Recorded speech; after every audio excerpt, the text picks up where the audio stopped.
Ah, o cinema. Tão honroso quanto tê-lo, é difícil fazê-lo. Sobretudo independente, alternativo, sobre narrativas nada normativas.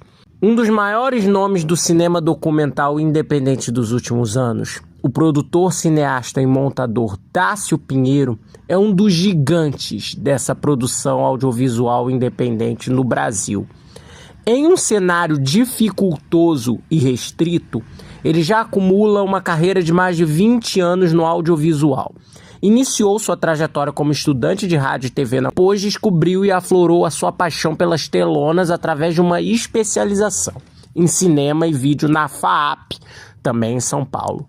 Ali foi o pontapé para os seus trabalhos, inicialmente em curtas independentes para longas, capitaneados pela sua produtora, a Gore Filmes, fundada em 2004 e ativa até hoje. Desde então, dirigiu, produziu e roteirizou clipes, filmes de moda, curtas-metragens e longas documentais, desenvolvendo uma obra marcada pelo interesse na memória cultural e narrativas à margem dos discursos hegemônicos e normativos.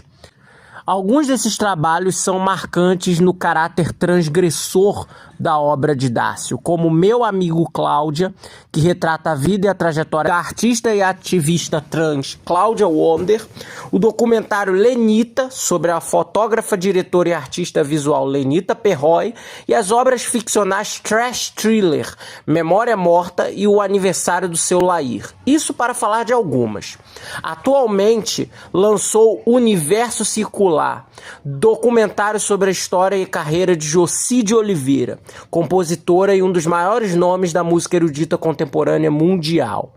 Para falar sobre o Universo Circular, os 22 anos da Gore Filmes, inspirações, produções futuras, da sua trajetória no cinema LGBT e queer nacional, o Temperatura Kelvin recebe Dácio Pinheiro. Fala pessoal, estamos aqui em mais uma entrevista no nosso canal.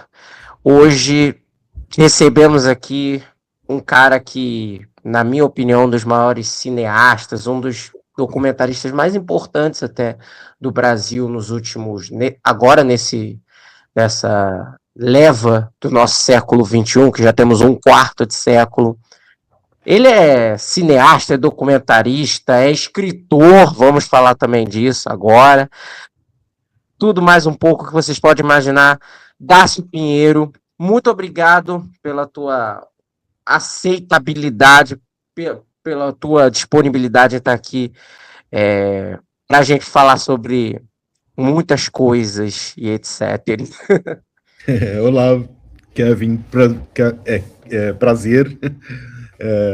Prazer estar aqui também. Legal a gente conversar um pouco sobre tudo isso aí. Sim, vamos falar sobre tudo, vamos falar sobre os 22 anos. Eu não sei se já completou os 22 anos da Gore, as coisas que já vi. Eu comecei em 2004 com ela, então já tem 22 anos de existência. É que eu não sabia o mês, né? Aí eu fico pensando, putz, às vezes ele começou no meio do ano. 2004, Ah, então já foi. E vamos falar também de projetos futuros, de muitas outras coisas. E por hora, eu quero já começar, obviamente, falando de algo muito, muito, muito bacana, importante, como fã de música, para mim, que foi saber, até eu já estava sabendo anteriormente, do documentário da Jocy de Oliveira. E já estava sabendo, acho que já há um tempo, já ano passado, ou coisa do tipo, putz, estão fazendo um documentário dela, mas eu não tinha mais detalhes. Até que esse ano eu soube do Universo Circular, e eu tive a oportunidade de ver, e eu falei, putz, gente, esse documentário é uma coisa singular na história da música, porque... e já vai da minha primeira pergunta, que já vai a respeito de como você conheceu o trabalho da Jocy, etc. Porque ele está aí agora rodando o mundo, né? Está numa campanha internacional super bonita. Depois você até fala melhor os veículos, porque é tanto veículo que eu vi que que falei, putz, eu vou falar para a pergunta, vai ficar meio gafe, né? Então, eu adorei, assim, o filme, documentário, porque você mostra a importância da Jocy, porque ela era uma artista num período que, putz, ali no final dos anos 50, primeiro, não existia artista mulher autônoma, né? Ela tinha que Exatamente. sempre ser a intérprete, tinha que sempre as outras pessoas darem as coisas para ela cantar, né? Como se fosse pouca coisa. E a Jocy, putz, ela fazia o dela, o corre dela, e ela se enveredou para uma área totalmente diferente do canto, né? Da música eletroacústica, da música eletrônica, e influenciou pessoas, influenciou gente do mundo inteiro. Klaus Schulze falava dela, e o Luciano Berio colaborou com ela, todo mundo internacionalmente. E essa figura, assim, na história da música eletrônica brasileira, na história da música brasileira como um todo, é uma daquelas biografadas que enchem os olhos, assim, de qualquer documentarista e etc, qualquer diretor. E eu quero te perguntar, né, quando você teve contato com a obra da Jocy, de onde veio a ideia do documentário? Anteriormente você tinha feito o Eletronicamente, que eu também curti demais, então eu imagino que música eletrônica ali já seja uma área sua. E como foi a gênese desse projeto do Universo Circular? Bom, o Universo Circular, ele surgiu muito de uma parceria com um grande amigo meu e parceiro, que é o Paulo Beto, né?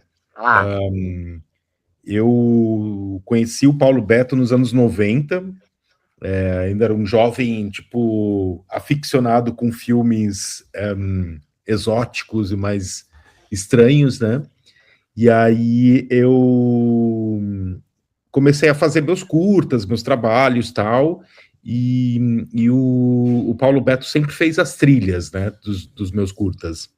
E eu, de certa forma, assim, sei lá, no começo dos anos 2000, tinha uma câmera DVI e eu gravava muita coisa, inclusive eu registrei muita coisa do Paulo Beto, é, durante esses anos, essa época, né? E, inclusive muita coisa da Noite Paulistana, e tipo, tem um acervo gigante aí que futuramente ainda vai nascer mais um projeto aí.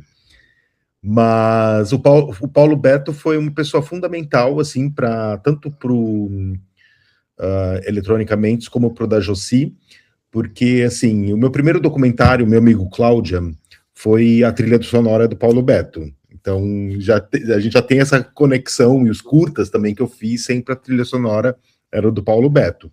Aí o Paulo, a gente conversando, uma vez a gente chegou, seria legal fazer um documentário sobre música eletrônica, né? E aí o PB me apresentou a Jocy, né? E o Jorge Antunes. E foi, assim, muito legal conhecer os dois, né? E foi incrível ter esse contato com o Jorge também, que é uma figura muito especial. E aí, durante o processo de fazer esse documentário eletronicamente, eu, Paulo Beto e o Denis, um outro amigo nosso, muito amigo nosso, a gente. Eu acabei conhecendo a Jocy, né? E a Jocy, ela é uma pessoa que ela, tipo, a história de vida dela, assim, é impressionante, né? As coisas como ela se envolveu, o que ela fez e tudo mais, acaba deixando você meio fascinado. Então, assim, quando eu fiz o Eletronicamente nessa época, ficou esse desejo de, assim, a Jocy merecia um documentário só dela, né? Então, eu comecei a batalhar, é sempre uma luta muito grande, foi uma luta imensa fazer o Eletronicamente, porque a gente tentar. O da Jocy também passou por isso, mas assim, de tentar financiamento, tentar patrocínio, assim, é um processo longo e demorado, né? O filme da Jocy é meu quarto longa documentário. Eu estou agora terminando o quinto, que já está pronto já, mas ainda não foi lançado. Quer dizer, está sendo escrito em festivais e tudo mais. Mas o da Jocy Foi assim, demorou, sei lá, eu conheci ela em 2017, né, quando eu fiz a primeira entrevista com ela, né, para o Eletronicamente. Aí eu fiquei fascinado com a história dela, né? Aí fiquei amigo dela, tipo, você começa a se envolver mais com ela, tal. E aí, aos poucos, eu fui começando a fazer junto com o PB, entendeu? A gente foi algumas vezes para o Rio, aí a gente juntou muitas coisas, tal, e aí a gente produziu junto esse documentário, que acabou de estrear no Indie Lisboa, e aí Inédit Brasil, e todos os festivais, estamos em conversa com a Fundação John Cage, de repente para fazer uma exibição lá, vai rolar uma outra exibição num festival chamado Semibreve, que é um festival de música eletrônica experimental que acontece em Braga, isso vai acontecer em outubro, e aí estamos aí, lutando para exibir mais o filme, né? Sim. E é muito bacana justamente esse trabalho todo de você dar esse enfoque, né, para a Jocy e pro peso dela, não é só o biografado ou a questão ou a pessoa em si, né, mas sim da proximidade que ela tem com algo muito importante da nossa música que nem sempre a gente lembra. E eu queria te perguntar justamente sobre isso, né? Sobre, você falou desse processo todo, de como uma coisa foi levando a outra do Eletronicamente até o documentário da Jocy. E eu queria te perguntar, você já teve, obviamente, a oportunidade de entrevistar ela, de conhecer ela mais a fundo. O que mais te encantou na personalidade da Jocy, quando ela fala e etc. E até artisticamente também, né? Porque tem a personalidade do biografado ali te contando as histórias e tem, às vezes, a personalidade de toda a vida dele, né? Porque tem essa dualidade muito grande. Olha, o que eu sempre, assim, eu acho que isso aconteceu já na primeira vez que eu encontrei com a Jocy, que eu entrevistei ela, eu fiquei já fascinado com as reflexões dela sobre a vida, mundo, tipo, sobre tudo. Então, assim, tanto que foi uma escolha depois, quando eu fui fazer o documentário, apesar de eu ter entrevistado outras pessoas, como a Gabriela, outras pessoas, eu procurei deixar ela contar a história dela e ela refletir sobre a vida dela, porque isso é muito cativante, assim, tipo, ver uma pessoa que, assim, quase aos 90 anos está aí nativa, sabe, compondo uma ópera que vai estrear em junho, outra que vai estrear em outubro, ela não para, assim, sabe? Então é meio fascinante esse processo. E assim, eu sempre trabalhei, assim, até agora, como eu falei, eu fiz. Esse é o quarto documentário. E eu tô terminando o quinto. E eu sempre trabalhei muito com arquivo, que é um trabalho, assim, de formiguinha e terrível, na verdade. Às vezes você quer jogar tudo pro alto, porque é tudo muito difícil, sabe? Quando eu fiz o meu amigo Cláudia, eu achei muito arquivo, e aí eu me deparei com muita coisa que eu sabia que existia, mas aí ou as fitas tinham sido recicladas pelos canais, ou o material tinha sido apagado, perdido por fita desmagnetizada, essas coisas e tudo tal. Assim como, por exemplo, no da Lenita, que eu fiz depois, o ano em 2023, que também foi uma recuperação de um arquivo extenso de fotografia que também estava se perdendo, e eu acabei não conseguindo achar muita coisa. E o da Jocy já foi um pouco diferente, porque a Jocy tinha tudo muito bem organizado. Então, assim, chegar para fazer um documentário de arquivo com um arquivo que ele já existe e está todo organizado é uma joia, assim, sabe? Porque existe... E ela tinha tudo muito nas mãos dela, né? Então, assim, é o que facilita muito, né? Quando você vai atrás de acervos ou coisas que não são... eu até fui atrás de alguns acervos e tudo mais, mas, assim, não foi necessário, porque tudo que ela tinha já era suficiente, sabe, para contar a história. Até porque tudo custa dinheiro, os acervos geralmente cobram uma, né, a licença, e a gente não tinha muito. Então eu tive que trabalhar realmente com o que ela tinha em mão, sabe? E eram muitas coisas, porque ela tinha, além de fotografias, muitas fotografias, ela tinha todos os espetáculos dela gravado, ela tinha making off dos vídeos dela gravado, e tudo muito bem organizado e mantido, assim, foi muito bom também, porque ela sempre trabalhou com o Bernardo Palmeiro, que é um câmera que trabalhou com ela sempre, então ele tinha também tudo muito bem organizado, essa parte de vídeo dela.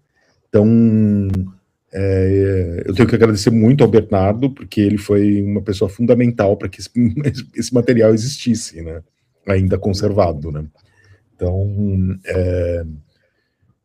Esses concertos e etc., e de algumas dessas óperas gravadas, acredito que certamente tem muita coisa inédita. Você acha que há alguma chance de lançar isso ou não? Então, ela, na verdade, lançou em 2008 um DVD, um box de DVD, que eu acho que eu tenho aqui, não sei se você já viu, que tem as óperas.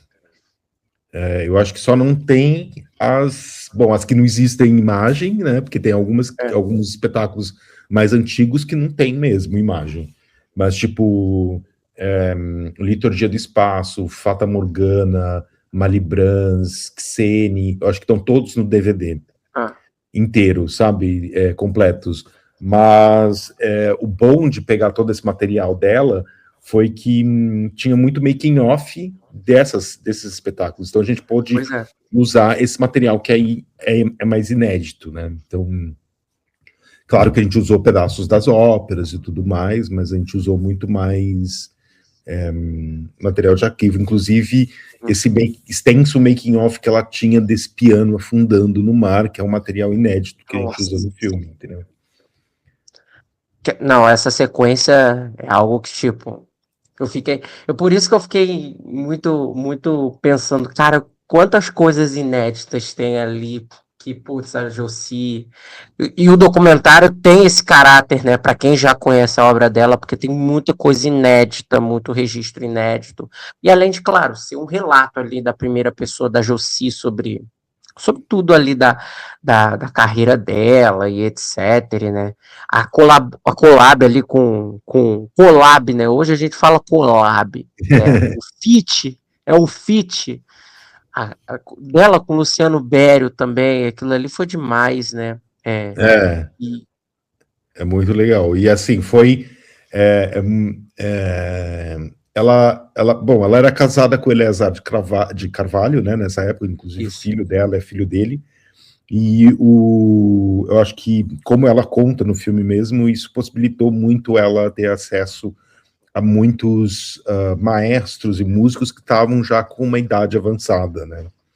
Então, ela acabou participando de muitos concertos e coisas que chegou a aproximar ela dessas figuras tão emblemáticas e importantes como o Bério, ou o Schnax, ou o Messiaen, né? Então, ela ter trabalhado com essas pessoas foi muito importante, assim. E aí, essa parceria com o Bério foi interessante porque era uma época que aqui no Brasil não tinha nem mesa de som, entendeu? Então, foi a primeira vez que se usou uma mesa de som, que foi a Philips, né, que emprestou o equipamento, e eles fizeram essa primeira performance de música eletrônica. Existe até aquela coisa, né, tipo, de quem foi que fez a primeira coisa de música eletrônica, né, e aí, assim, tem muito essa coisa, que a primeira performance realmente foi a Jocy, mas o Jorge Antunes, no mesmo ano, também gravou os experimentos dele de música eletrônica. Então, são duas pessoas que são mega pioneiras, assim, e que, por coincidência, trabalharam com esse formato no mesmo ano, assim, né? Então, Eu acho que a gente pode dizer mais nesse sentido o que cada um deles fez. Então, assim, a Jocy conta muito essa história, né, que ela foi para... ela gravava as vozes dos atores no Teatro do Sete, né, que era Fernanda Montenegro, Fernando Torres, como que é mesmo? Gente, esqueci. Sérgio Brito? Sérgio Brito e o... Bom, tinha a Sueli também. Esqueci o nome de todos agora. Teria que buscar agora. Mas ela gravava as vozes, né? Enviava para o Bério via correio, né? Por mala diplomática. E aí, porque na época nem tinha correio direito dela. Era um trampo.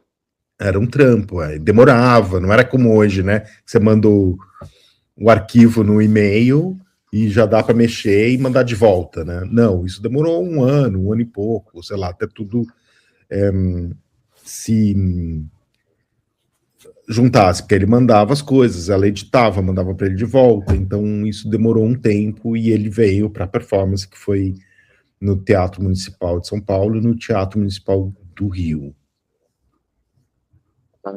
Não, é demais todo esse doc.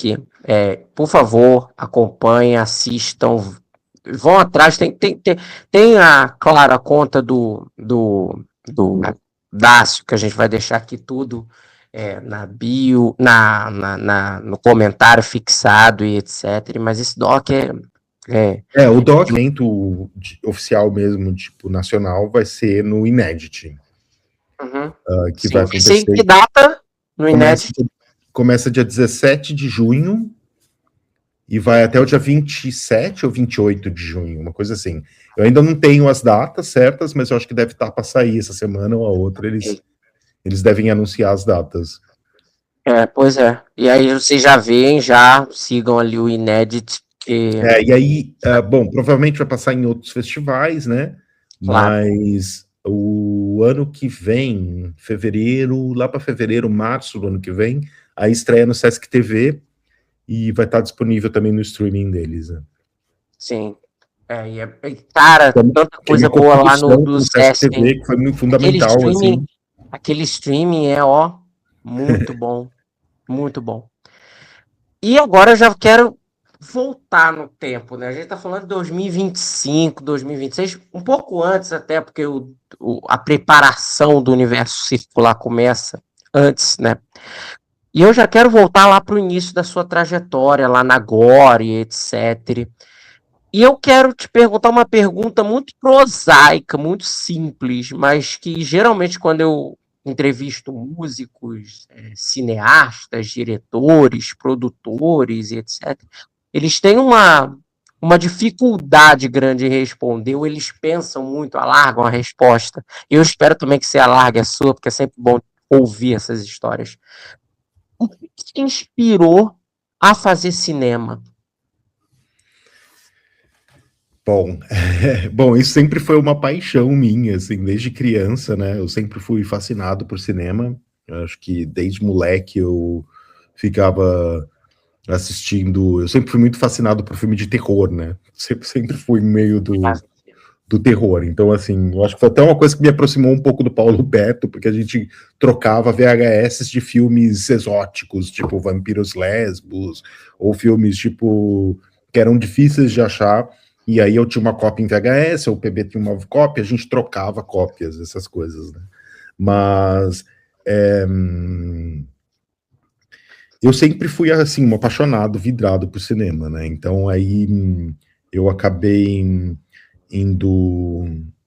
tentando estudar, fui estudar rádio e TV na Metodista, depois eu fui para a FAAP estudar cinema, e aí nessa mesma época eu comecei, eu acho que eu era tão rato da mostra, sabe? De viver, às vezes, sei lá, eu ia, com 18 anos, eu ia e assistia, sei lá, 40 filmes em 2 semanas, sabe? Essas coisas, tipo, imersão total. Então eu tinha muitos amigos ali na mostra, tudo tal, e eu acabei, por uma sorte, sei lá, logo no meu primeiro ano de faculdade, eu acabei indo trabalhar na HBO Brasil, né? Então, eu trabalhei um tempo, 4 anos na programação, né, da HBO e do Cinemax, então eu tive contato com muitos filmes, porque a gente ficava assistindo filme, né, era quase o nosso trabalho, assim, então, e programar, então, foi uma época que eu comecei a ter esse contato mais forte com o mercado, com a indústria, e eu sempre tive muita vontade de fazer, né, meus próprios filmes, né? Então, quando eu saí da HBO, eu comprei uma câmera DV e aí eu comecei a fazer meus experimentos, assim, né? Aí nem existia agora ainda, né? Tipo, em 2000 eu saía muito na noite de São Paulo e eu ia com a minha câmerinha e eu registrava tudo, assim. Então, eu tenho um acervo, assim, que eu digitalizei até recentemente, foi, sei lá, 800 fitas que eu gravei, eu e alguns amigos gravamos nessa época, de 2000 a 2009, 2010, por aí, e aí eu comecei a fazer alguns curtinhas, né? Então, meu primeiro curta foi o Pencas de Bicuda, que é um curta meio documentário sobre a Bianca Exótica, que é uma super amiga minha. Então foi meu primeiro curta que teve mais esse aspecto LGBT, do universo LGBT. E aí, isso foi em 2001. Aí eu estreiei no Mix Brasil, passou em vários outros festivais. Na época, a diretora do festival era a Suzy Capó, ela ajudou muito a circular o filme em festivais internacionais, essas coisas. Era um curtinha de 5 minutos, está até disponível aí na internet, no meu YouTube, no Vimeo. Sim, vi. E aí depois eu cheguei a fazer uma instalação que também é um material bem interessante, que a gente ficou 24 horas num bar na Augusta, gravando tudo o que estava acontecendo durante alguns dias, assim. E aí virou uma instalação que foi mostrada no MIS também. Aí depois eu fiz outro curta, que foi o EQ de Vuitton, que foi com a Bianca Exótica também. Aí depois eu fiz um curta que virou um meme, na verdade, bem famoso, que é o Culture, que é a Bianca Exótica fazendo caras e bocas com umas modelos famosas. Hoje virou um meme, né? Todo mundo compartilha na internet, é meio curioso, assim. Mas aí depois eu comecei a trabalhar muito com Super 8, eu amava Super 8. Não, Aí maravilhoso.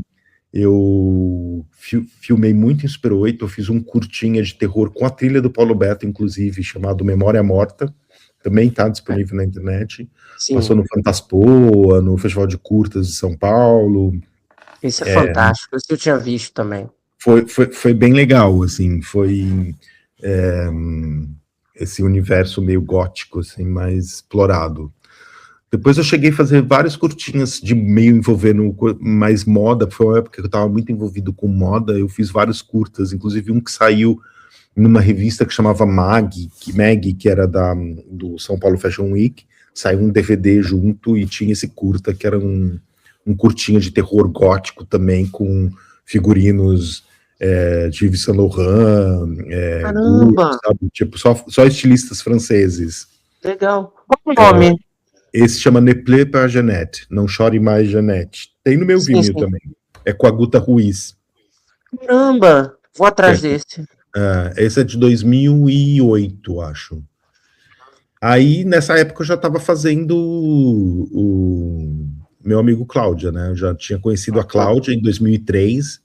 Eu tinha feito um curta junto com o Rick Mastro e a Cláudia Guimarães, que chamava Cláudia Wonder International Show, que foi o curta que deu origem àquela foto emblemática da Cláudia Guimarães e da Cláudia Wonder, que ela com o peito de fora, com vestido azul, assim, fumando um cigarro. E aí foi aí que eu me deparei com o universo da Cláudia Wonder e eu fiquei fascinado, e aí eu comecei a acompanhar ela muito, assim. Aí foi um processo que começou em 2003 e terminou em 2009, né? Até 2006 eu fiquei gravando muitas coisas, só eu e ela, acompanhando ela em reuniões da prefeitura, do início do departamento do CADS, né, que era o departamento de diversidade sexual, né, E aí a Cláudia era uma das conselheiras e eu comecei a acompanhar bastante ela, assim. Aí, em 2006, eu comecei a trabalhar na Piloto, e aí, que é uma produtora que tem em São Paulo. A Piloto foi produzir o meu amigo. Eu cheguei com esse material já, né, do meu amigo Cláudio, e eles entraram no projeto, e aí a gente deu uma alavancada, assim, e conseguiu terminar o filme em 2009, que aí estreou em São Francisco, no Frameline. Aí a Cláudia foi comigo, foi muito legal. Ela conseguiu ver o filme, putz, ela e logo depois ela se foi, né? Um ano depois, infelizmente, ela faleceu. Mas ela foi comigo para São Francisco, foi super legal, ela foi super bem recebida.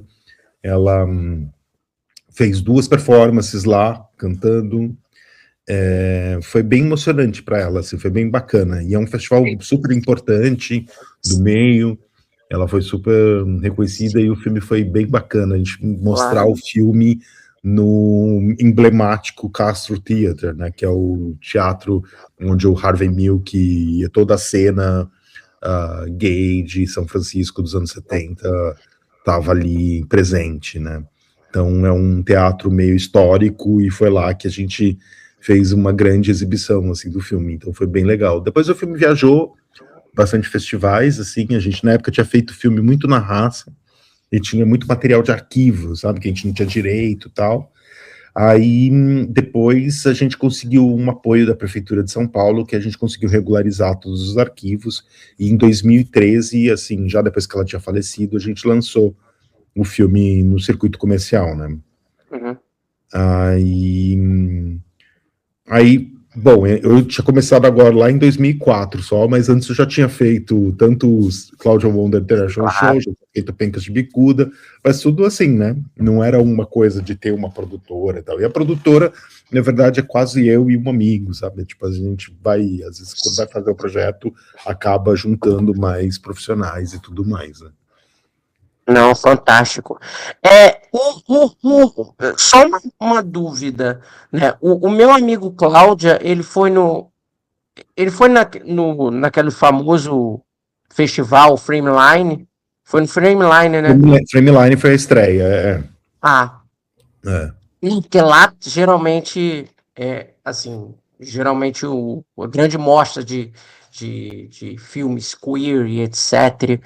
E eu pensei, putz, ele falou São Francisco, deve ter sido lá no Frameline. Foi o Frameline, aí eu pensei, putz, aí deve ter sido. E, cara, fantástico, assim, a Cláudia, porque a Cláudia, ela é daquela geração ali, né?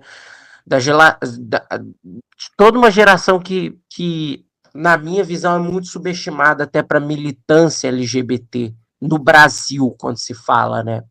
Porque as pessoas aqui falam da militância LGBTQIA+, no país, muito sobre a visão até externa, né? As pessoas falam, o Stonewall, mas, putz, aqui no Brasil a gente teve guardadas as devidas proporções, o nosso Stonewall, os nossos pontapés, né? Que foi, putz, Brenda Lee, sabe? A Brenda Lee é uma força da natureza, assim. E eu queria até te perguntar, já estou até atropelando perguntas que eu vou perguntar mais coisas sobre o meu amigo Cláudio. Você pensa em fazer, porque, lógico, o seu trabalho também é ligado ao cinema LGBTQIA+, o cinema queer, né? Você pensa também em fazer trabalhos dessas pessoas do underground paulistano como um todo, né? Principalmente desse movimento, a própria Brenda Lee, uma Janaína Dutra, etc. Porque são biografadas, são pessoas assim extraordinárias também, e com tanta importância quanto a Cláudia Wonder, claro. Então, o da Cláudia foi acabou depois até acabou sendo que foi o primeiro documentário de uma travesti que foi feito, assim, né? Antes tinha outros documentários sobre coisa LGBT, sobre o tema LGBT, mas não LGBTQIA+, hoje em dia, né? Mas na época lá era GLS até, né? E essa sigla foi evoluindo, mudando e tudo mais, e foi muito interessante ver isso evoluindo. Mas eu acho que, assim, são figuras super importantes, eu acho que elas merecem documentário e tudo mais. Eu me dediquei muito ao da Cláudia Wonder, né? Eu tenho trabalhado ultimamente num outro que eu tô fazendo aí, que é sobre a Bianca Exótica, mas aí é uma relação muito pessoal minha com ela, porque a gente é amigo há quase 30 anos, então eu tenho muito material de arquivo gravado meu, dela mesmo. Agora, eu acho que, assim, é importante outras pessoas fazerem também, assim, eu vou fazer o da Bianca, mas eu não é muito difícil fazer biografia, eu quero ter outras experiências, sabe, fazendo outros tipos de filmes. Por isso que eu acho que eu não fiz de outras figuras dessa época, né. Tem outros projetos que estou desenvolvendo relacionados ao tema LGBTQIA+, mas inclusive coisas que eu fiz agora recentemente envolvendo a Cláudia até, né, que foi lançar o livro com as entrevistas que eu fiz com ela, né, e o show que a gente fez o ano passado, o tributo a ela, né, com a Verônica Valentim. Onde? Oi? Show tá onde? O show eu não encontrei. O show, eu tenho o show gravado também, tá no meu Vimeo. Vou lá dar uma olhada. Foi o ano passado, ela faria 70 anos, né, aí a gente lançou o livro, e aí fez esse show, que a Natália Carreira fez a direção musical, que ela é guitarrista que tocava com o Jades Macalé, com a Letrux, e aí a gente convidou a Verônica Valentino, a Wally Rui, e a Jupi do Bairro, e a Cato, né, e aí fez um show super legal, que foi no Sesc Pompeia. Fantástico.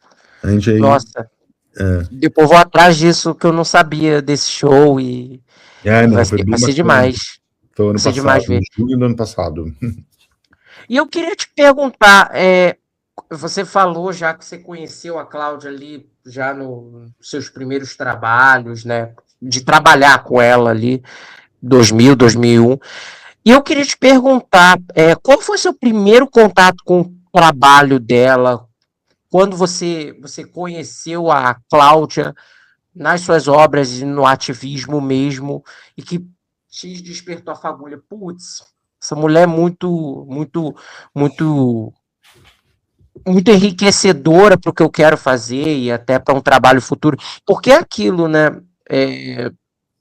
Você, na época, você já estava fazendo a faculdade de cinema e etc. Você já estava galgando a tua trajetória, mas é aquela coisa, né? Quando você está na faculdade, você está o tempo todo você está disposto a conhecer muita coisa, conhecer coisas, você meio que vira criança de novo, né? Um período que, putz, você está aprendendo ali a ler, e na faculdade você está aprendendo também a grande faculdade da vida, né? É a universidade quando você se forma.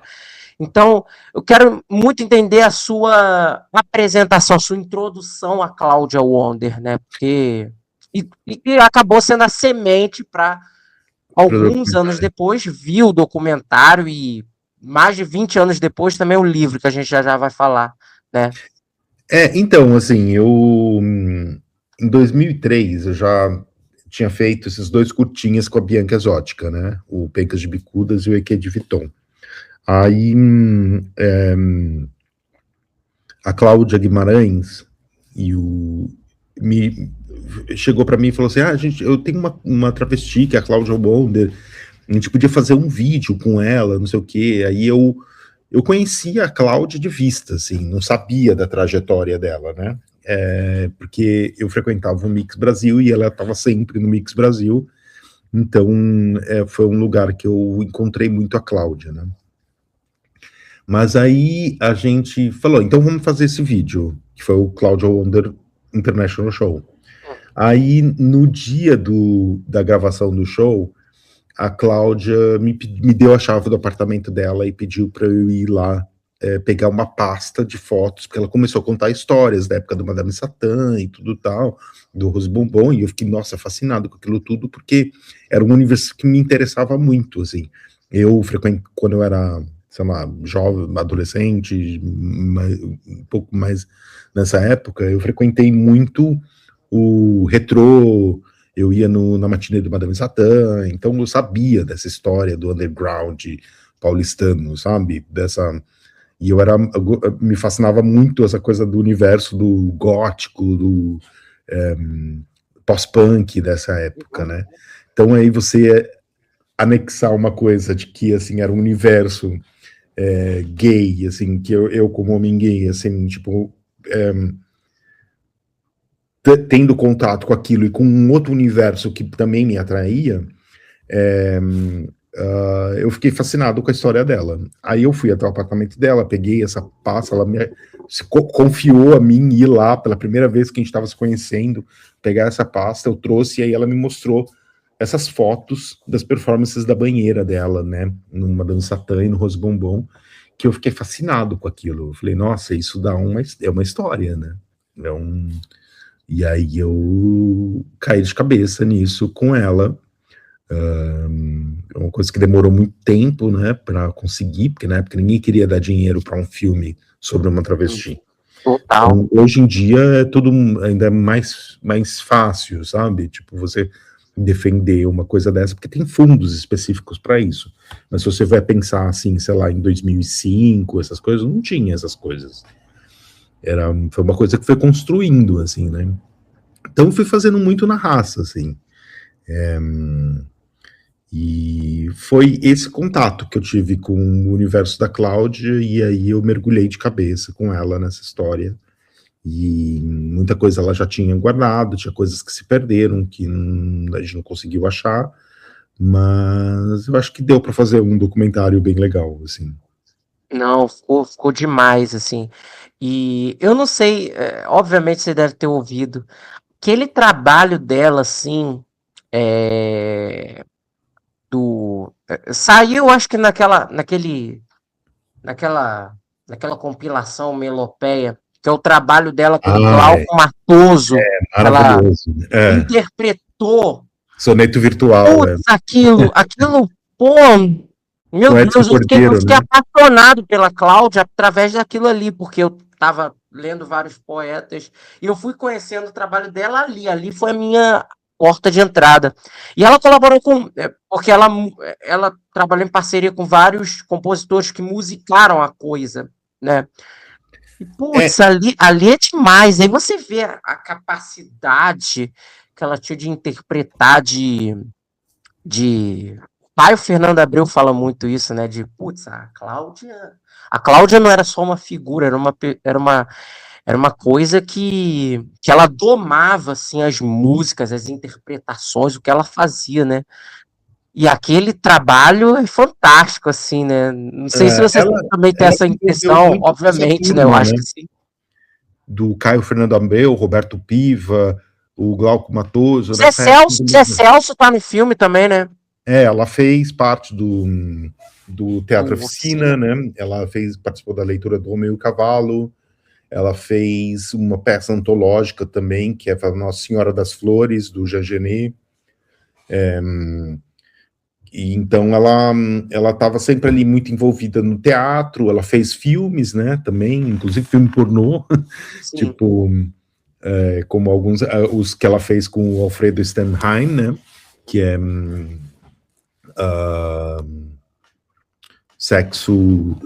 como que era? Sexo dos Anormais, que era um nome horrível, na verdade, para um filme, né, assim. E então, assim, ela esteve sempre muito envolvida com essa cena underground, por isso que eu acho que eu me interessei muito por ela, assim, por causa desse universo dela juntar tanto a pornochanchada como o teatro, a música e a conexão com esses artistas marginais tão incríveis como o Glauco Matoso, o Roberto Piva e o Caio Fernando Abreu, né? O Caio, inclusive, escreveu uma crônica para ela na época no estado de São Paulo, né? Tipo, uma coluna que ele tinha, ele escreveu um texto, quase de uma página inteira, sobre essa estreia dela no show da banheira, que era, ela queria vomitar esse mito de que travesti só conseguia fazer dublagem, né? E ela queria cantar com a voz dela mesmo. Então ela pegou um poema do Glauco, né? Que era aquele Speak Sic Tupinique, que foi um poema que ele lançou em 81, se eu não me engano, num jornal dobrável que ele fazia. E aí eles musicaram esse poema que fez parte do show da banheira. Então acho que aí foi a primeira coisa que ela fez com o Glauco. Esse do como que é mesmo? Bom, esse do esse foi depois, já foi nessa fase do final dos anos 90, anos 90, né, do techno, que aí ela fez essa música que é mais eletrônica, cantando junto com o Edson Cordeiro, né, que é maravilhoso, é outro poema do Glauco, assim, então ela tem esses 2 poemas musicados dele. Pois é, e um trabalho, assim, trabalho em teatro, eu queria muito ter visto ela em teatro e etc. Putz, eu vi um tempo atrás, eu vejo só sinopse, assim, porque infelizmente não tem como ver nada e etc. Cara, imagino Nossa Senhora das Flores do Genê com ela. Eu fico vendo, assim, algumas coisas, assim, e eu fico com muita vontade de falar, porra, não vi a Recentemente eu Cláudia achei na ontem fazendo internet isso. o catálogo desse espetáculo. Tipo, assim, achei na internet mesmo, assim, uma foto do catálogo. Queria tanto ter, mas, tipo, né, é uma montagem antológica, assim, tipo, ficou muito famosa, né. E é muito curioso, porque, assim, é uma época, né, assim, que a gente estava nessa ditadura, né, que foi horrível, que teve no Brasil, e é uma época que tinha essa pornochanchada muito forte, né, tipo, uma época que tinha teatros eróticos muito forte, e eu tô vendo agora recentemente em São Paulo uma onda de teatro erótico de novo, assim, Sim. sabe? Isso é interessante, assim. Não, fantástico. E eu agora quero já aproveitar e perguntar do livro, né, que saiu muito tempo depois, né, o Flor do Asfalto. E o livro também é uma compilação de entrevistas e etc. sobre a própria Cláudia. E eu queria te perguntar, quais diferenças você quis estabelecer do seu trabalho ali como escritor e como diretor, né, produzindo um audiovisual sobre a Cláudia e como escritor, né? Porque é aquilo, as suas nuances, né? Os 2 Dácios Pinheiros, assim, né? Vamos botar as 2 entidades Dácio Pinheiro, né? O diretor e o escritor ali se encontrando para narrar uma mesma biografia, um mesmo perfil. E eu queria te perguntar quais diferenças você mais procurou ter e acabou fornecendo, obviamente, além de, claro, questões editoriais, questões de enfoque, evidentemente, do livro para o documentário, né? O que você procurou mais fazer de diferente também? E salvo engano, né? E você me corrija se eu estiver errado, né? Até gostaria de saber do seu trabalho até como escritor, né? Você pretende fazer mais trabalhos nessa leva e etc, né? Porque eu vi que tem muito plano, você já tem muito plano para agora. Experiência nova, assim, para mim. Eu nunca tinha escrito assim nada publicado, assim, só tipo alguma coisa que eu escrevi em algum site de alguns amigos e tal, não sei o quê. Esse livro, na verdade, assim, de escrever mesmo ele, foram mais algumas partes, assim, né? Porque o geral mesmo são entrevistas que eu fiz com ela, né? Então, um livro de entrevistas. Então, faz muito parte de uma coisa de organizar essas entrevistas. Então, assim, quando eu fiz o filme da Cláudia, assim, eu entrevistei ela, fiz diversas entrevistas com a Cláudia, né, em diversos anos diferentes. E muito desse material acaba não tendo espaço para um filme de 1h30, né? Então, assim, eu acabei deparando nesse momento em que ela ia fazer 70 anos, e aí se ela tivesse viva, né? E aí eu achei uma boa homenagem para ela publicar essas entrevistas que eu tinha feito com ela e que tinha muitas partes delas que não tinham entrado no filme e que estavam inéditas, né? E aí também teve um caso desse livro que Rainhas da Noite, que fizeram, e que tinha alguns capítulos que eles literalmente copiavam o filme da Cláudia para o livro, assim. E um pedaço em que contava uma história sobre a Cláudia totalmente ficcionalizada, que não era verdade. Eu fiquei meio chocado com esse livro, na verdade, com a ficcionalização passando como se fosse uma coisa real. Eu falei, não, eu quero que a Cláudia conte a história dela pela boca dela mesmo, entendeu? Não que alguém invente que ela fez isso ou que ela fez aquilo, entendeu? Então foi um pouco, eu falei assim, não vou deixar isso assim, sabe? Eu acho que a Cláudia realmente tem que contar a história dela, em vez de dessa coisa fake que foi feita, entendeu? Por falar em biografias, em pensar esses perfis assim muito importantes, etc, desse cenário underground, claro, a gente não tem como falar da tua trajetória sem falar do excelente filme. Eu acho que é um dos meus favoritos seus, até do que eu pude acompanhar, da Lenita Perói, né? Que é recente, é 2022, eu acho, 2021. 2023. Putz, ai, bati na Essa é uma trave. outra história longuíssima, na verdade. Eu Não, conheci, pode falar. eu tive Eu ia contato. te perguntar justamente como você teve também contato com ela, obviamente foi pela questão da moda e etc, né? Que eu não sabia. O único trabalho, eu conheci, obviamente, a Lenita, conheci mais algumas coisas que ela tinha feito em fotografia, né? O trabalho dela como fotógrafa, obviamente. Principalmente até porque ela foi de um período da Gazeta, num período muito importante da história do jornalismo e do fotojornalismo brasileiro ali, 65, 66, 64. E ela trabalhou fora, ela trabalhou no Japão, salvo engano, eu acho que na Isso. Inglaterra, eu não vou lembrar, vocês falam no documentário. Então, a Lenita, assim, eu na verdade, eu tava andando em 2001, 2002, 2001, 2002, mais ou menos. Eu tava andando na feira do Bexiga com um amigo e a gente achou esse baralho incrível, com umas cartas grandes, assim, que eram fotografias de moda dessa época, dos anos 60. E eu vi aquele crédito, Lenita Perruai, e eu fiquei fascinado com aquilo. E aí eu fui atrás, aí foi meio uma novela, porque na época não tinha tanto e-mail, não era uma coisa que você tinha redes sociais ou celular tão fácil para, tipo, achar ou conectar as pessoas via WhatsApp. Então foi um garimpo mesmo.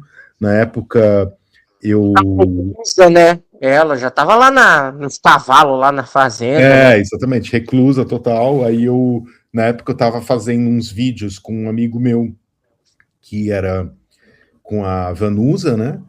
E aí a gente estava no estúdio e eu contei essa história, e por coincidência a gente estava gravando no estúdio do filho do Eduardo Araújo, o Dudu Araújo, e aí eles conheciam a Lenita, porque tinha essa conexão do cavalo. E até porque a Lenita também tinha feito muitas capas de disco, né? Então,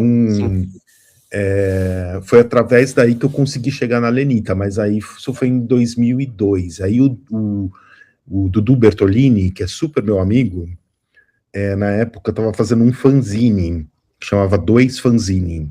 Ele e o Kleber Matheus faziam esse fanzine, e aí eu, na época, fiz uma matéria na segunda edição do fanzine, eu escrevi sobre a Lenita, né? E aí tinha umas fotos do baralho e tudo tal, porque eu tinha ido até o aras dela, o cavalo dela, Ali Jamal, ainda estava vivo, estava muito doente na época, e ela não quis dar entrevista, ela não queria gravar, não queria contato nenhum com esse passado da vida dela. E ela pegou e me deu umas latas de filme 16mm. E essas latas foram guardadas comigo há um tempo, porque eu não tinha como projetar 16mm na época, né? Mas um dia eu consegui. E aí eu vi e eu falei, nossa, eu preciso ir atrás da Lenita de novo. Aí isso já era 2015, 2016. Aí eu consegui achar ela de novo, eu fui atrás dela e aí ela aceitou fazer o documentário. Nossa. Aí foi Foi, aí que começou. foi difícil convencer ela depois desse tempo todo. Foi um pouco difícil, foi um processo, assim. No começo ela não quis, né? É. Depois de 10 anos, ela aceitou fazer. Então, assim, foi um projeto que ficou dormindo muito tempo, e aí depois ele retornou aí, né? Voltou Uhum. e saiu esse documentário também. E aí eu pergunto também, como Cláudia, também como Josi, o que mais você gostou de saber ali da Lenita, de conhecendo a vida dela? E uma coisa interessante, cara, eu nunca, assim, eu tenho uma paixão meio que doentia pelo cinema dos anos 70, né? Eu E também. eu, até o documentário, eu não sabia que a Lenita também tinha se arriscado até na direção de filmes. E eu fiquei curiosíssimo para ver o Mestiça, né? Por Então, causa do doc. a gente Eu falei, conseguiu umas imagens, né? caraca, cara, eu fico. Primeiro, porque o Mestiça, assim, é Gilda, né? Gilda de Gilda de Abreu. Abreu, E, putz, ela também, ali da pioneira. mesma geração da Cláudia, né? Da geração muito importante do, da, do movimento, embora não tivesse essa nomenclatura travesti ali dos anos 70 das artes, né? E eu falei, putz, cara, essa adaptação em filme deve ser algo fantástico. E foi dali que veio também o start até pro Doc, né? Porque tem isso exposto no Doc. Eu falei, cara, a Lenita fez isso. Então, eu fui descobrindo muita coisa dela, assim, né? Achando as fotografias de moda dela nos anos 60, as coisas que ela fez para a revista Joia, né? E aí, o filme Mestiça foi também fiquei fascinado com essa história de saber que ela, né, era uma das poucas cineastas mulheres da época, né? A pioneiríssima ainda era a Gilda de Abreu, né? Porque Hum, ela já tinha feito o Ébrio nos anos 40. E aí foi um processo de tentar também achar esse filme, né? Porque as cópias tinham sido perdidas, aí eu achei uns pedaços na Cinemateca, aí existiam duas cópias, aí foi um processo de tentar juntar os pedaços bons de cada uma das cópias, né? Então, foi uma luta também, porque foi uma época em que quando eu estava quase conseguindo ter acesso aos filmes, a gente teve esse terror do Bolsonaro, que fechou a Cinemateca sim, e sim. tudo mais, então a coisa parou, eu achei que eu nunca mais ia ter esperança de ter acesso a esse filme, até que as coisas melhoraram, essa coisa saiu, né? E aí, tipo, a gente conseguiu ter a Cinemateca de volta e aí a gente conseguiu recuperar o filme. A gente fez duas sessões com o filme, uma na Cinemateca e outra na Cinemateca do Rio. Fez uma também na Cinemateca do Capitólio, lá em Porto Alegre. Duas sessões, uma sessão com Mestiça e outra com documentário, sabe? Então, a Cinemateca tem essa cópia lá, digitalizada. É. Claro que, assim, as condições não são das melhores, né? Tipo, tava bem deteriorado o filme, Nossa, sim. então, assim, o que se vê ainda é o que a gente conseguiu recuperar, né? Mas é um filme meio complicado, muito datado, muito. Pois, Eu acho que o melhor filme da Lenita, com certeza, foi o seguinte que ela fez, que já existe digital, tudo tal, que é o Noiva da Noite. Mas sim.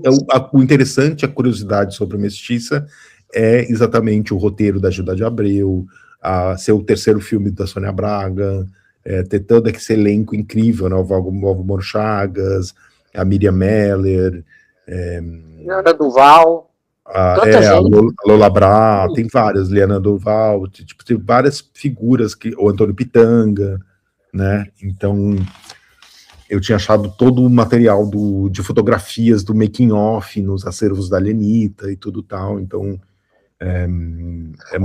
Tinha O essa Noiva curiosidade da Noite muito eu não grande. conheço. Qual que O é a quê? história?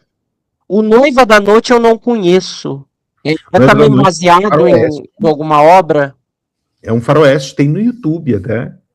Caraca, eu não. Dá pra você achar. Coloca Noiva Nossa. da Noite, Nelita Perroa, você acha. É um Esse longa do Mestiça é um filme, era um filme assim, Lost Media, considerado, né? E eu sempre tive total. muita curiosidade, porque eu conhecia a história já, né? Da Gilda. Eu falei, putz, fizeram um filme disso, mano, com Sônia Braga. E aí, quando veio o documentário, eu falei, cara. E é a da É, Lenita Perroy, né? Porque Lenita conhecia da história também fonográfica, das fotos, né? Das capas que ela fez, várias. Eu falei, cara, isso aí é doideira, demais, assim. Eu fui atrás e bacana demais. Bacana demais. Esse Noiva da Noite eu não conhecia. Eu vou atrás também. vai, Nossa, é melhor o filme. Tipo, é com a Rosana Guessa, com aquele Francisco de Franco, tem o Anselmo sim, Duarte, uma sim, participação, Jofre Soares. É um faroeste. bacana. Nossa, Os loucos super por legal. faroeste até acham um dos clássicos do faroeste dessa época. Super Mas foi legal, depois desse legal. filme que ela abandonou tudo para viver para o cavalo, né? Para os cavalos, né? Mas ela também trabalhou muito com direção de arte, Fala isso, obviamente. fez alguns filmes do Walter Gucuri, né? De direção de arte. O Super Fêmea, do Aníbal Massaini, fala que fez a direção de arte. Mas ela fala muito disso. Isso é falado no doc, né? É, Mas é, eu sempre achei curioso que ela largou tudo assim, né? E foi pro mato, né? E esse autoexílio, né? Sempre muito curioso quando os artistas fazem isso, né? E é. ela tava num Eu período acho muito fascinante isso. Para mim, a intenso. referência que eu tinha era o Sunset Boulevard. Tipo, o Uhum. filme que tem isso também, né? Daquela mulher que vive naquele mundo do passado, e ela vive sozinha naquela casa, sabe? Então tinha isso muito no universo da Lenita, sabe? Então isso me fascinava também, essa excentricidade dela, sabe? E uma pena que ela faleceu bem antes, né, do filme Ela faleceu sair. em 2018, só consegui terminar o filme e lançar em 2023. Mas Uhum, eu sim, consegui gravar com ela, pelo menos entrevista e tal, né? sim. Tá lá no Amazon Prime, né? Eu vi no Amazon É, Prime tá no esse canal filme tá Brasil Doc. lindo. É, Isso. Tá lindo demais, lindo demais. E eu quero já também falar até do seu lado como cineasta também de terror, né? E mas eu acho que, lógico, você teve muitos trabalhos nesse sentido e eu quero pontuar, obviamente, o aniversário do Lair, né? Que é dessa época também, 2021, 2022, foi né? 2022. A gente filmou na pandemia esse curto.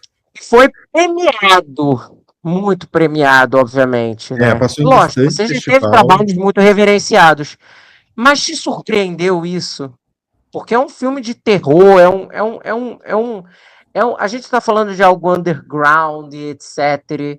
Né? Tem muitos nichos, obviamente, que valorizam, como tem que valorizar, mas às vezes é sempre uma surpresa, né? A gente que faz tantas coisas underground, a gente, putz, caraca, a gente ganhou um prêmio por causa disso. Pô, eu sei que é foda o que eu fiz, mas sim, né? Às vezes Eu dá já isso, né? uma parceria que vinha há muito tempo, assim, desde 2013, que a gente tentava fazer um curta ou uma série de terror, que era junto com o Marco de Castro, né? Que escreveu o roteiro. Eu tenho um outro projeto com ele que ainda não andou, mas espero um dia que aconteça. Mas ele que escreveu o Ninjas, né, do Denison Ramalho, O Morto Não Fala, são baseados em contos dele. E o Seu Laíra é baseado num conto dele. Então foi um que a gente tentou muito viabilizar e aconteceu uma hora, né?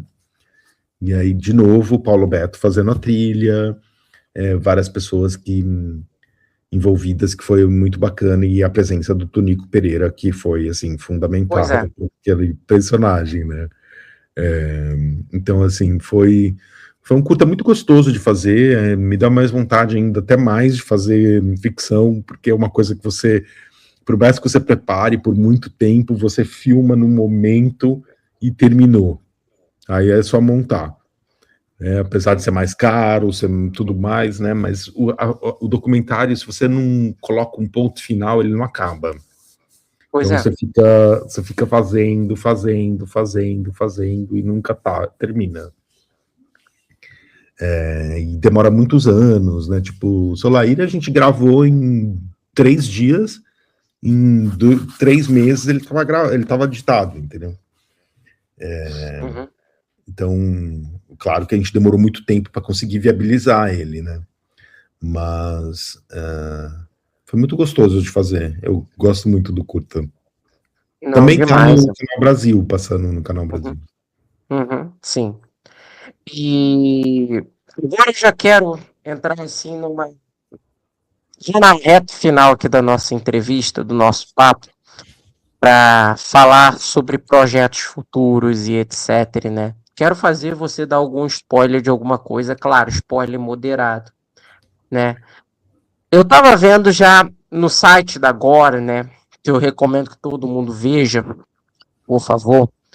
Alguns filmes e alguns projetos que vocês já estão em andamento, em pós-produção, em desenvolvimento. Eu gosto muito que você coloca, né, também, ó, o estágio que a coisa tá, né? Esse aqui está em pós-produção, esse aqui está em desenvolvimento ainda, etc. E teve alguns que me chamaram muita atenção. O Lei dos Trópicos, pelo amor de Deus. É uma Como vai pesquisa que ser estou isso? imerso agora. É o que mais você está dedicado agora, né? Então, na verdade, acabo me dedicando a vários, né? Porque você É. tem que ir fazendo tudo ao mesmo tempo, porque um acontece em algum momento, né? Mas eu tô. Eu tive esse tempo todo agora meio imerso no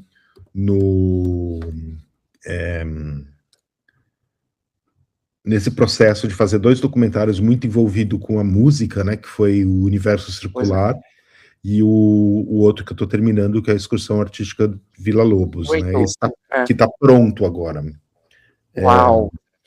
que é Sai ainda esse um. ano? Sai esse ano, Opa. ainda esse ano. É um documentário que eu também venho tentando fazer há algum tempo.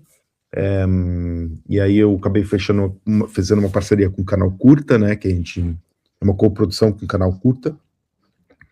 E aí a gente já terminou, tá pronto, já terminou toda a pós-produção agora. A gente está inscrevendo em festivais, eu acho que logo mais aí ele passa em algum lugar.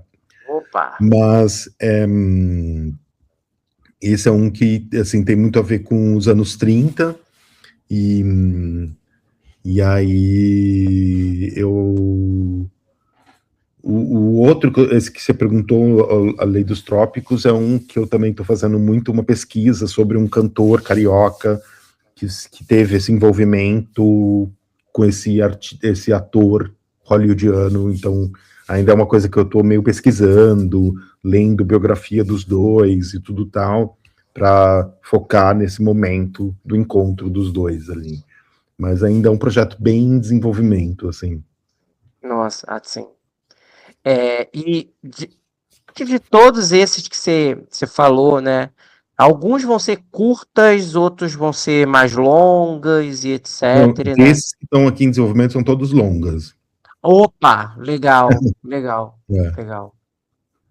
Porque sempre eu fico pensando, putz, será que esse aqui é curta? Será que esse aqui é longa e etc, né? Não, eu tenho Eu uns queria. curtas aí que eu tô tentando fazer, mas eles não estão Uhum. aqui. Tá. Só entra aí os longas, né? Né? E eu quero já agora fazer uma série de bate-bolas, assim, muito rápidos para traçar o seu perfil de influências também, e até como você vê a sua própria obra. A gente encerrar aqui o nosso papo. Primeiro filme que te impactou e por quê? Nossa, difícil. Primeiro filme que me impactou. Acho que foi o The Thing, o Enigma do Outro Mundo, do John Nossa, Carpenter. Não, é do John Carpenter, né? Com o Kurt Russell. Eu lembro de assistir quando era criança, de caramba! madrugada. Eu amava esse filme. Até hoje eu acho fascinante, assim. Nossa, Veludo Azul também, do David Lynch, foi um que me marcou bastante, putz. assim, quando eu vi a primeira vez. Assim. Uhum. Agora eu quero te perguntar, um filme brasileiro que te marcou profundamente pela Rio primeira vez? Babilônia. Qual? Rio Babilônia, do Deville de Almeida. Nossa, Esse filme, eu sou apaixonado por esse filme, acho fascinante. nossa, nossa, não, você falou de Neville de Almeida, você agora entra numa zona meio amor, assim. Eu gosto muito, assim, né? O Neville, assim, claro, tem os clássicos dele, mas assim, a Dama da Lotação, quando eu vi pela primeira vez, assim, né? A Dama da Lotação já é uma coisa bem mais preta-porter, né? Mais, tipo, É, comercialzona, conhecidona. Ele, os Sete Gatinhos, mas, putz, o Neville é um cara que, pô, todo mundo fala de tantos cineastas maravilhosos aqui do Brasil, ele é um todo mundo cara fala muito de legal, você. eu adoro ele, ele é divertidíssimo. Você conheceu ele Conheço. pessoalmente? É, Ah, nossa, eu queria demais ter ido, figuraça, figuraça. né? E eu adoro que o Rio Babilônia, assim, putz, você tem simplesmente, sei lá, o Ezequiel Neves fazendo roteiro. Imagine Ezequiel Neves fazendo roteiro de cinema. É, Você meu imagina essa Deus. cena? Putz, né? É, não, E, nossa, filme. Um outro eu filme gosto que para demais, mim assim. marcou muito, se eu vou falar um segundo, assim, foi muito O Menino e o Vento, do Carlos Uhum, Hugo Christensen, sim. que eu acho que é um dos primeiros filmes brasileiros que tem essa temática mais LGBT, assim. Uhum. É um filme que eu acho que tem que ser muito restaurado, assim, precisa de um restauro urgente desse filme. Não passam, não sei se houve alguma coisa nas Eu acho que estão fitas. fazendo até, eu não sei como que tá esse processo, mas eu acho que é um filme que merece, assim, uma rever. Uhum. É, um, um ou uma biografia, pessoa biografada que você gostaria de, muito em breve, além desses que você está fazendo, fazer um filme, um longa sobre. Nossa, difícil, porque eu tô ultimamente pensando em não fazer mais Meu biografias, porque é tão Deus, difícil. você tá querendo ir embora disso. Putz, não quero. Isso é muito trabalho e eu tô te puxando de volta, né? É, não, realmente é bem complexo fazer biografia. Mas uma pessoa que deveria ter uma biografia, um filme biográfico, acho que, sei lá, talvez o Carlos Hugo Christensen, que eu acho meio fascinante a história dele de cineasta Hum. argentino que migrou para o Brasil e fez Sim, vários filmes, tanto do cinema negro, né, que era cinema noir pois é. argentino, e, esse cinema mais de terror que ele fez no Brasil, meio surreal, assim, eu O acho. real é.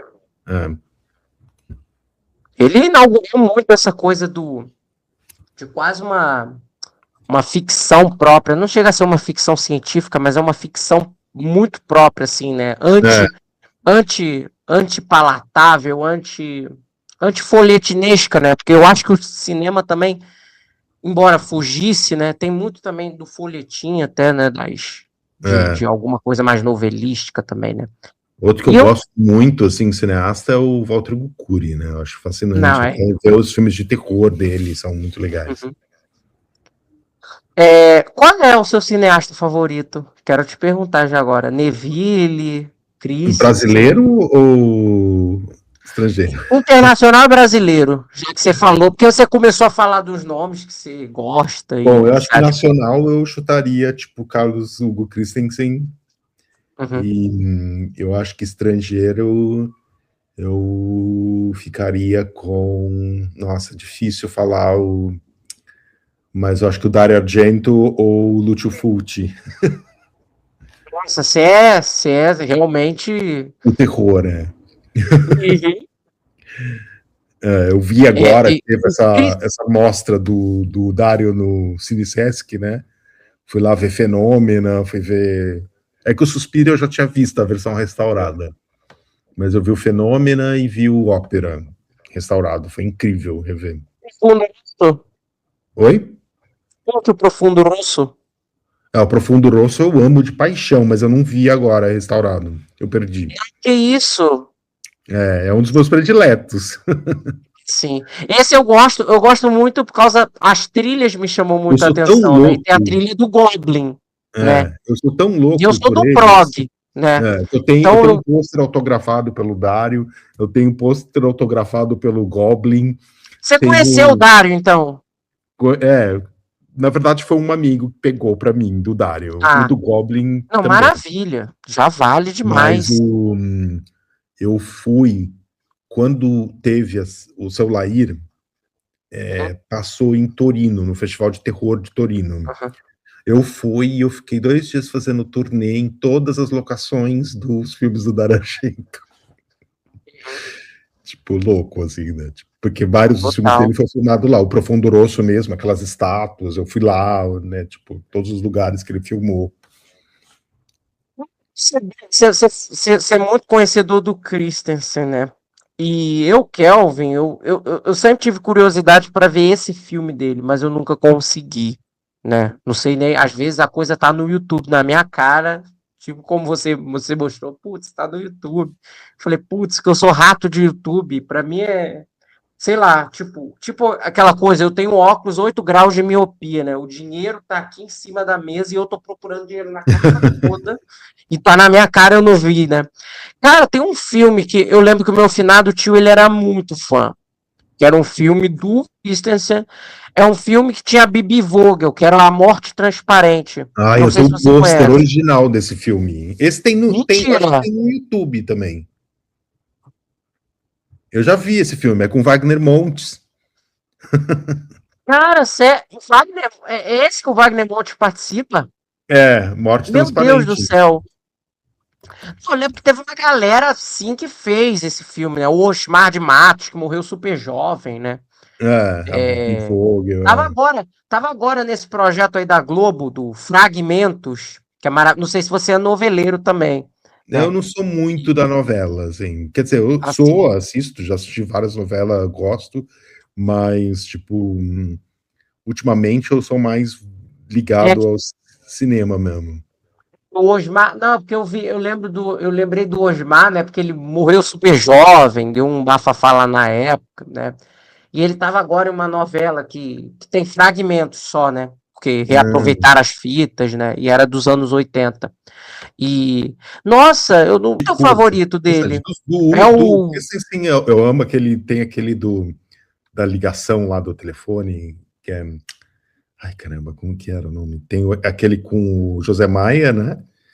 Uhum. Que são os dois de terror Intrusa? dele, do Christensen. Intrusa? Não, não é o Oi? Intrusa. Não, Intrusa é depois. É. Carlos Hugo Nossa, eu não Christensen. vou lembrar.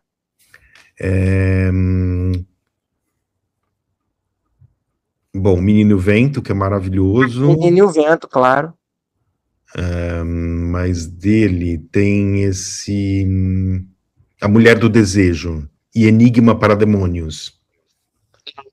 Esse você acha fácil também? Enigma para Tranquilo? Demônios, eu vi recentemente na Cinemateca uma cópia em 35mm que eles exibiram. Caraca! E A Mulher do Desejo Deixa eu também ver. eu acho que eu também vi na Cinemateca. Mas eu acho que esse eu acho até tem no YouTube, A Mulher do Desejo. Numa cópia boa. Alicia Então acho que já Magna. passou no Passou? Canal Brasil já. Meu Deus, tem a Alicia Magna. Pô, tô É. tentado a ver esse Enigma para Demônios. Eu A não sou Enigma fã para de filme Demônios de é demais. terror. É Eu não demais. sou fã de filme de terror, então. Mas eu sempre. Mas é porque é aquilo, eu sou apaixonado loucamente por cinema brasileiro. Eu acho que o cinema brasileiro para mim é melhor que o de lá de fora, porque eu acho que o Brasil ele tem uma experimentalidade com poucos recursos. A gente sabe que o cinema brasileiro nunca teve grande investimento. E eu gosto muito dos atores brasileiros, assim, eu sou Ah, eu também suspeito gosto. da dramaturgia brasileira. Para mim, assim, um Valmor Chagas vale muito mais que um Robert De Niro ou que um Jack Nicholson, para mim. O Então, Amor então Chagas é. agora tá me tentando a ver. Porque se fosse estrangeiro, eu ia cagar para esses filmes de terror, assim, estrangeiro. Com exceção de uma safra específica, alguns germânicos, alguns italianos e etc. Que é fora daquela coisa americanoide, que, É, putz, assim, eu todo também gosto. respeito, é maravilhoso, é bonito, mas para mim não pega. É. Eu sou muito cadelinha do cinema brasileiro supremacy. Ah, Além que de bom. aquelas coisas de Abracine, que aquilo ali, sabe, que eu acho maravilhoso que tem a Abracine, mas putz, uns filmes assim totalmente carne de vaca, assim, né? Umas coisas desse tipo, Bye Bye Brasil, com todo respeito ao Cacá de Eggs, né? Mas cinema brasileiro vai além daquilo. Então, eu sou suspeito. Então eu vou atrás desses todos, assim. Já até salvei aqui, deixei aqui no YouTube, ou também vou atrás também de outros meios. Que, cara, legal demais. Esse Enigma para Demônios, o elenco me ganhou. O É, com elenco a me Monique ganhou. Lafon. Pô, Mundique Lafon, pô. Lícia É. Magna. Se tem Lícia Magna, tem Kelvin. Sacou? E agora eu quero também te perguntar uma outra pergunta, assim, nesse bate-bola, que é difícil, que eu acho que essa você vai pensar também. Talvez você responda um filme, inclusive, do Carlos Hugo. Um filme que você gostaria muito de ter dirigido. E Menino e o não Vento. dirigiu, obviamente. Além dos seus, né? Porque, Ah, acho obviamente, que é você Menino e amou o ter Vento. dirigido os seus. Então, isso é uma Eu coisa vi só. agora um que eu amei rever, que foi demais, assim, que eu vi agora em Lisboa no lançamento do. Quando eu fui mostrar o da Josi, que foi o filme do Antônio Carlos Fontoura, O Espelho de Carne. Nossa, eu amei rever esse filme restaurado. É maravilhoso. Nossa, eu já ouvi falar nesse, mas eu acho. Eu tenho quase certeza que eu nunca vi ele. É, Né? não, Ele é tem de que ver. quando? É de 84, é com o Daniel Filho, o Ah, Denis Carvalho, a Joana Fon e a Maria Zilda. E tem mais uma atriz que eu não nossa, lembro já é o de uma nome. fase posterior, né? É, é bem legal. Uhum. Mas Nossa, se for falar uma questão dessa, eu falaria do Christensen de novo, tipo O Menino e o Vento, que eu acho um filme perfeito, assim. é absoluto cinema pra você. Oi? É absoluto cinema pra É, você. exatamente. Qual é esse Nacional. do Fontoura? O Espelho nome? de Carne. Espelho de Carne. Cara, É um filme nossa. também meio sobrenatural, que o Denis de Carvalho compra um espelho num antiquário e o espelho pertenceu a um bordel. E aí todo mundo que se olha Nossa. no espelho fica com desejo sexual. Meu Deus, é muito trash isso. Mas é maravilhoso o filme, é Você incrível. gosta desses filmes, né? Meu Deus. Não, mas maravilha. Porque eu quero muito, eu gosto muito de ver Outra pérola que você essas tem que coisas procurar, não obscuras, sei né? se você já viu, mas é o Papaco. Já viu? Um homem chamado Papaco? Que aí já é pornô. Mas eu Pornô acho que eu vi faroeste. há muito tempo atrás. São Eu os não vou me melhores recordar. diálogos do cinema brasileiro. Não, mas esses filmes trash, assim. Eu tenho muita curiosidade em ver brasileiro fazendo coisa trash, né?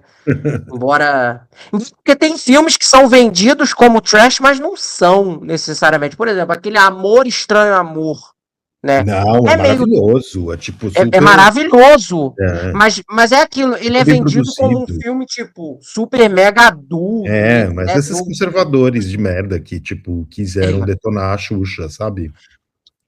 Passou agora Passou agora, eu acho que no Canal Brasil, O. o Amor Estranho Amor. Ah, é? Eu acho que sim. né? Eu E acho eles que, restauraram inclusive, a agora o Xuxa Super fala no Caixa documentário, meio que, Astral, que tipo, é ela fez as maravilhoso. pazes com esse passado e etc. Estava ali representando bobagem. E aquele filme é lindo, porque o Tarcísio e a Vera, eles na época tinham feito Brilhante. Foi na mesma época das gravações. O filme ele é de 83, né? E eles tinham acabado de fazer. Eles estavam com o mesmo visual, assim, de Brilhante. Pra mim, tá o auge da beleza do Tarcísio e da Vera, com aquele cabelinho É, assim. Putz. Esse filme é demais, né? E, é, putz, eu vou atrás desse também, né? Muito obrigado. Cara, tô pegando tanta recomendação aqui com você, ó. Que coisa maravilhosa. legal. E aqui a minha última e derradeira pergunta. Se você pudesse definir o seu estilo de cinema como única palavra ou frase, qual seria? Memória. Qual? Memória. Eu acho que eu tenho. Memória? Por É, quê? porque eu acho que eu tenho essa obsessão em resgatar histórias que estão prestes a serem esquecidas. Então, acho que aconteceu isso com a Lenita, aconteceu isso com a Cláudia, aconteceu isso com a Josi. Eu acho que são histórias que se ninguém contar, essas pessoas vão embora e não vão saber que teve, entendeu? Essa história. E eu acho que é isso. Agora eu vou fazer só um anexo que você falou desse seu lado de contar histórias que precisam ser contadas e ninguém conta. O que na sua visão, o cinema brasileiro mais precisa hoje? Eu acho que de uma boa distribuição, investimento e desenvolvimento. Eu acho que a gente acaba tendo muito investimento para, quer dizer, os poucos que tem para produzir, mas muito pouco para desenvolver. Obrigado, Dácio. Muito obrigado pelo teu tempo, por se dedicar a falar de uma pequena parte de tudo que você fez, porque eu não tinha como dar tudo, falar tudo, eu sei que você tem tempo. É bom que isso é uma desculpa para futuramente eu já entrevistar você de novo. E quando sair os novos projetos, por favor, você me manda no WhatsApp, manda tudo, Com que eu certeza. vou atrás também. E vai ser Quando uma sair o do honra, Trilhalô, bom, novamente. vá ver o da Josi lá no Inédit, com Uhum. certeza. Eu acho que vai ter até uma performance do Paulo Beto lá. Legal, legal. Depois eu vou falar com ele, vou ver. Porque, É, pô, vai ser demais. ele tá fazendo um projeto de retrabalhar as músicas da Josi. Então, acho que vai ser bacana. Vai ser demais. E muito obrigado pela tua participação. Obrigado a você. Quando tiver coisas novas, novos projetos, sinta-se livre. E tá convidado mais do que nunca para vir para cá, cara, para divulgar. Muito obrigado pela tua participação, Dácio. É uma honra. Te falei aqui. Obrigado. Eu acho que eu já falei antes, você é foda, o trabalho da É, Agora é foda. E continue sendo assim, continue falando dessas histórias, documentando essa coisa tão interessante da nossa cultura. Muito obrigado a todo mundo que obrigado a você. assistiu o nosso papo. Né? Digam aí nos comentários o que vocês acharam e etc. Até o nosso próximo vídeo. Tchau, tchau. Tchau, tchau. Obrigado.